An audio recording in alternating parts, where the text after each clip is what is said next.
Caros espectadores, sejam bem-vindos a mais uma edição do Alexander Podcast. Hoje trataremos de um tema diferenciado, atual e constante ao mesmo tempo. Como o Oriente Médio toda hora está nas notícias, resolvi abordar o que definem países árabes bem-sucedidos e países árabes mal-sucedidos, que é o tema de hoje. E eu afirmo também que isso eu aprendi, uma boa parte, com o professor Mordechai Kedar. Então, vamos lá. Vou dar aqui um spoiler, aliás, democracia não funciona no mundo árabe, ok? Agora vamos lá. Na cultura árabe, quem tem legitimidade é o clã local, o clã mais forte local. Tanto que os países árabes bem-sucedidos, eles seguem esse modelo, que a família ou clã mais forte do local, ele se torna o rei, ou sheik, ou emir. Que emir ou amir é comandante árabe e daí a palavra é emirado. Então vamos lá. Países árabes bem-sucedidos. Arábia Saudita, que é governada pela família Saud. A família Saud era uma família que durante séculos tinha o seu centro de poder na área do Najd, que é mais ou menos no centro da Arábia Saudita, onde fica Riad. E após a Primeira Guerra, eles foram e tomaram a área do Hejaz, que é o oeste da Arábia Saudita, que são onde ficam os lugares santos do Islã, Meca e Medina. E então, em 1925, eles estabeleceram o Reino da Arábia Saudita. Nesse ano de 1925, eles obtiveram a independência. Outro país árabe bem-sucedido é a Jordânia. Por quê? Porque eles também têm uma dinastia, que vem da família Hashemi. Aliás, a família Hashemi eles eram um clã forte, foram durante séculos os custódios, né, os guardiões dos locais sagrados de Meca e Medina. E durante a Primeira Guerra, eles se revoltaram contra os turcos, lançaram a Grande Revolta Árabe, que foi auxiliada pelos ingleses, né? Porém, após a Primeira Guerra, a família Saud expulsou eles do Hijaz, e o que ficou um dos irmãos, Abdallah, tornou-se rei da Jordânia, Abdallah al-Hashemi, ou Abdallah I, e outro tornou-se o rei do Iraque, Faisal. A diferença é que o ramo Hashemi do Iraque foi deposto do poder e morto, foram eliminados em 1958, enquanto o ramo Hashemi, ou Hashemita, da Jordânia está aí até hoje. Né? Teve o rei Abdallah I, que ele morreu em 1952, desde lá dos anos 20, 30 até 52. Teve o seu filho Hussein I, que ficou também quase 50 anos no poder, de 52 mais ou menos até morrer, eu acho que, sei lá, 1999, 2000, algo assim. E o seu filho, Abdallah II, desde o ano 2000, né, até hoje em dia. E aí, continuando para os Emirados do Golfo Pérsico. No Kuwait, temos a família Al-Sabah, né? O Kuwait obteve sua independência em 1961, era o protetorado britânico. O Catar, temos a família, o clã Al Thani, que obteve também sua independência dos britânicos em 71. Em Bahrein, temos a família Al Khalifa, né, que também obteve em 1971 dos ingleses. E nos Emirados Árabes, temos a família Maktoum, que na verdade é os Emirados Árabes Unidos, como diz o nome, são 7 Emirados que se uniram. E, digamos, o mais forte deles é Dubai. E quem manda em Dubai, a família é Maktoum, que também obteve sua independência em 1971 dos britânicos. Foi um processo uniforme. E o que tem em comum todos esses Emirados, além deles terem bastante petróleo e serem ricos, eles são lugares estáveis. E também no Omã temos o clã família Abu Said, e no Marrocos também já tem uma dinastia, a dinastia Alauída, que já está há 400 anos no poder. Hoje em dia o rei se chama Mohammed VI. E o que tem em comum todos os países, repito, todos eles são estáveis. Quando tivemos a Primavera Árabe há 13 anos atrás, em 2011, que uma onda de revoluções saiu varrendo o mundo árabe, quem se afetou? Tunísia, Egito, Síria, Iêmen, ou seja, só repúblicas. Todas as monarquias ou os emirados não se afetaram. E o que teve de revolta nesses lugares conseguiu ser contido. Então agora vamos lá. E quem são os países mal-sucedidos?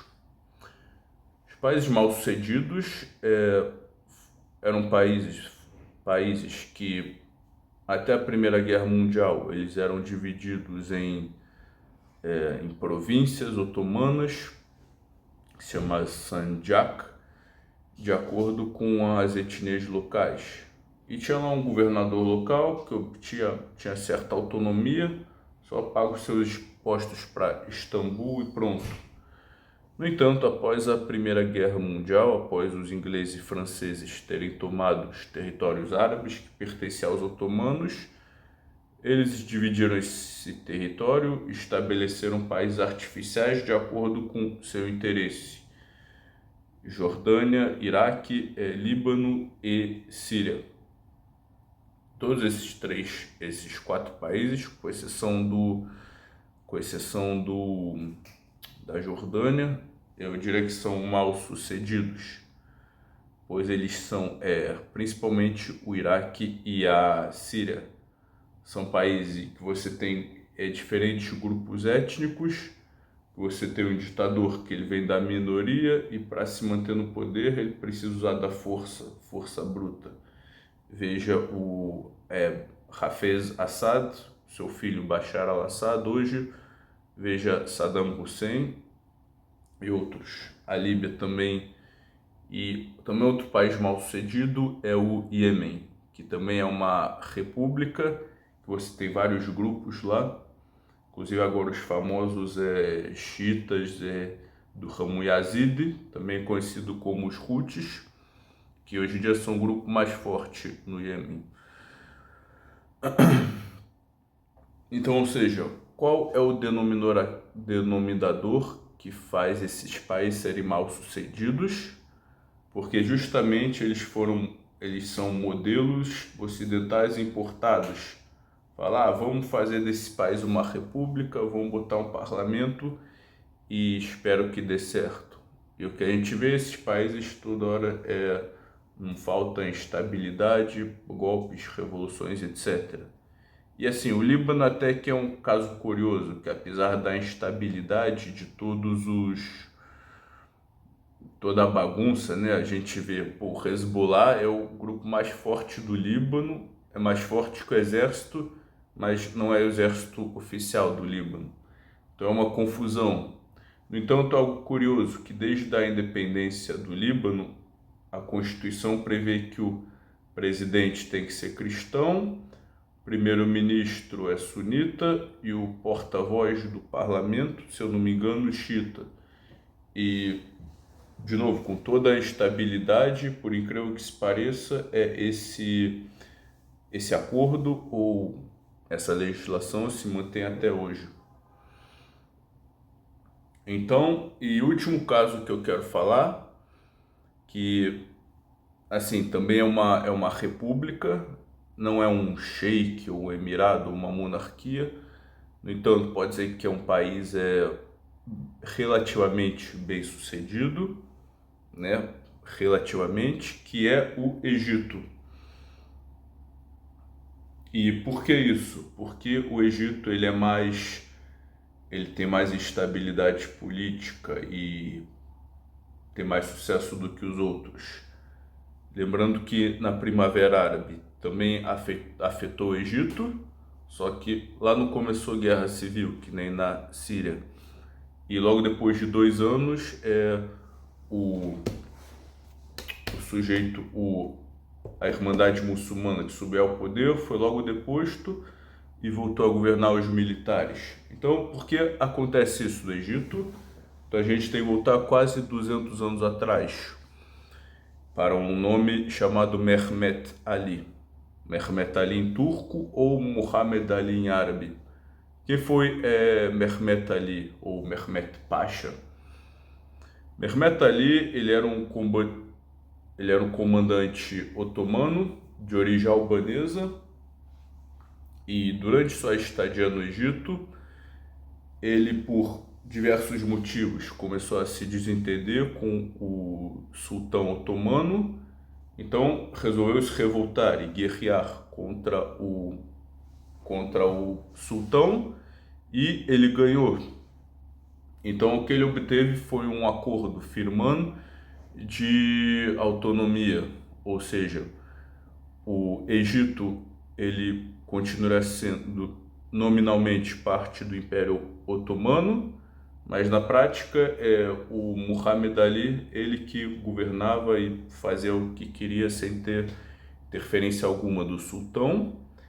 Então ele que foi Mehmet Ali, ele que foi vamos dizer, o pai do Egito moderno, ele que começou o processo de industrialização, trazer europeus, né, e desenvolver o país de modo geral.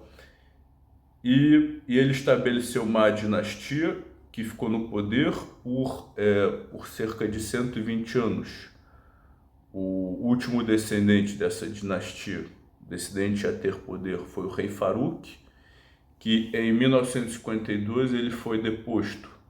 Foi deposto pelo movimento chamado os The Young Officers, os jovens oficiais, que era um movimento que nasceu do exército de oficiais descontentes com a política do Egito.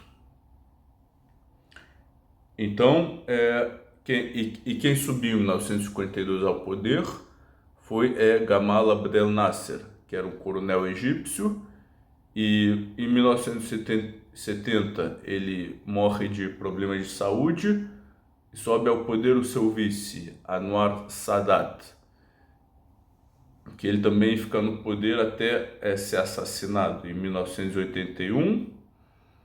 E após ele também sobe o seu vice, Hosni Mubarak, que fica 30 anos no poder, fica até 2011, até a Primavera Árabe derrubar ele. Aí entrou os irmãos muçulmanos, que, lembrando, os irmãos muçulmanos, o Hamas é um braço dos irmãos muçulmanos. Ele é a versão egípcia da Al-Qaeda, do Hamas, né? São os fundamentalistas islâmicos do Egito.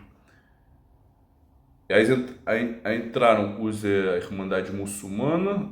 No entanto, após 2 anos, os militares se reorganizaram de novo e o seu ministro da Defesa, Abdel Fattah al-Sisi, deu um golpe nele e subiu ao poder em 2013 e está aí até hoje.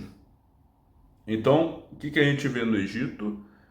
A gente vê que os presidentes do Egito, na verdade, são como ditadores ou emires, né? Pode-se dizer que até como, enfim, ditadores. Então, ou seja, eles seguem o mesmo padrão dos outros países árabes bem-sucedidos. Um líder forte que tem o apoio da maioria do povo e que o povo respeita. A diferença é que nesse caso eles não são uma dinastia e sim eles vêm do exército. Também tem outro fator que permite ao Egito ser mais estável do que o Iraque e a Síria, e o Líbano, e o Iêmen. Esses 4 países, Iraque, Síria, Líbano e Iêmen, eles são compostos de diversas minorias étnicas e religiosas, xiitas, sunitas, cristãos, ramos de drusos, alauítas, que é um ramo do Islã xiita, etc. No Egito, no entanto, você tem uma uniformidade, ou seja, de 80% a 90% dos egípcios são árabes sunitas, só uma minoria cristã, tal dos cristãos coptas, sim, que é um ramo do cristianismo bem antigo. Então é isso, esses 2 fatores, tanto a tradição republicana do Egito e o fato de ser multiétnico, permitem ao país ter estabilidade geopolítica. Então chegamos aqui à conclusão, e nossa conclusão é o que eu acho. Se a gente quer aprender a história e cultura de um povo verdadeiramente, é preciso estudá-la do ponto de vista local. Você estudar a história desses povos e culturas, analisar e ver, que modelos dão certo, que modelo não.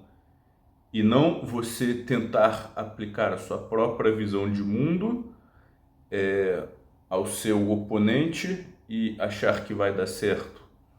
Isso acontece muito com a política externa americana e, infelizmente, também com a política israelense. Aliás, todos esses conflitos, toda essa situação do 7 de outubro, toda essa desgraça, né, está acontecendo em parte por causa de políticas assim. Ou seja, os líderes israelenses acharam, se eu der dinheiro para o Hamas, eles vão ficar tranquilos. Porque eles acharam isso, porque eles colocaram na sua mente, pensaram, não, se me derem dinheiro e conforto, eu também ia ficar tranquilo. Então esse foi todo o problema, achar que o oponente pensa como você, em vez de tentar entrar na cabeça dele e estudar a cultura dele. Então é isso, caros espectadores, ficamos por aqui.